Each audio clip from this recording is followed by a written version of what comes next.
Hey guys, for Complex News, I'm Natasha Martinez. Ever since Bodak Yellow launched Cardi B to the top of the charts last fall, there's been an unofficial but universal assumption that Nicki Minaj, the reigning queen of rap, must be jealous. And jealousy automatically equals beef, right? Well, not necessarily. In fact, the concept of female rap beef is pretty complicated. Cardi and Nicki are a perfect illustration of how and why. Last October, Migos dropped Motorsport with both Nicki and Cardi on the track. The internet promptly lost it, with many thinking the women had subbed each other on the same damn song.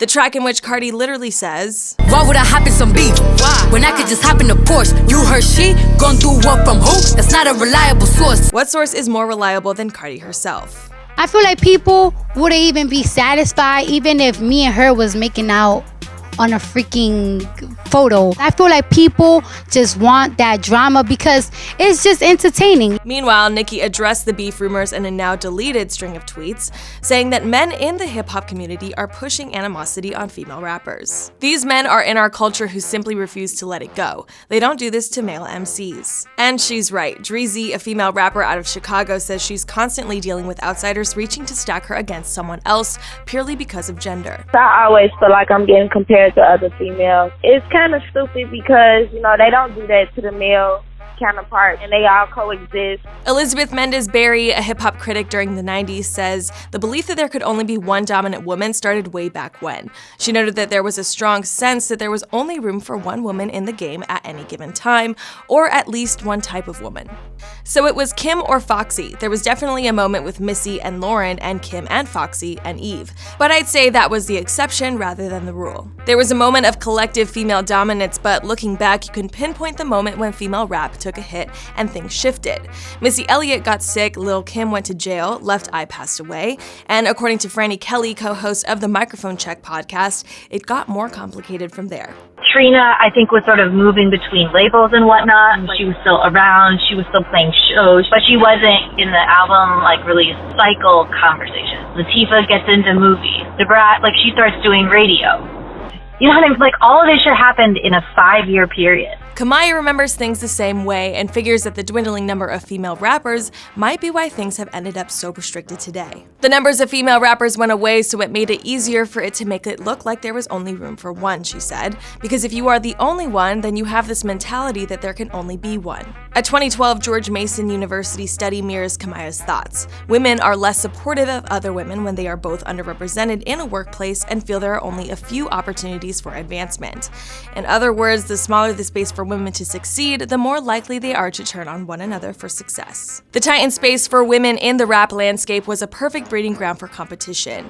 We all remember who was there when the dust settled after the pool of female rappers shrunk: Nicki Minaj. Nicki, who crossed over from Young Money's resident female MC to international pop star. Nicki, who passed up Aretha Franklin just last year for most Billboard Hot 100 hits of any female artist ever. She redefined what it means to be a female rapper and did so in such a major way that it affected every woman entering the rap game after her. Kid Fury, host of the wildly popular culture commentary podcast The Read, says Nicki comparisons new female MCs are faced with are unnecessary and unfair. Women are completely treated differently when it comes to rap. They're not even allowed to stick a thigh through the door before somebody is like, who is this bitch trying to come in here and rap that isn't Nicki Minaj? Baby Mother is someone who has been dragged into the pit of Nicki comparisons. The Chattanooga rapper released a song called Rules last year that generated buzz on social media and YouTube. People were trying to tell me that I should have sold it to Nicki, and I'm just like, why would I have done it? Why? People take what I say the wrong way, and I was just like, Nicki couldn't have made a song like this.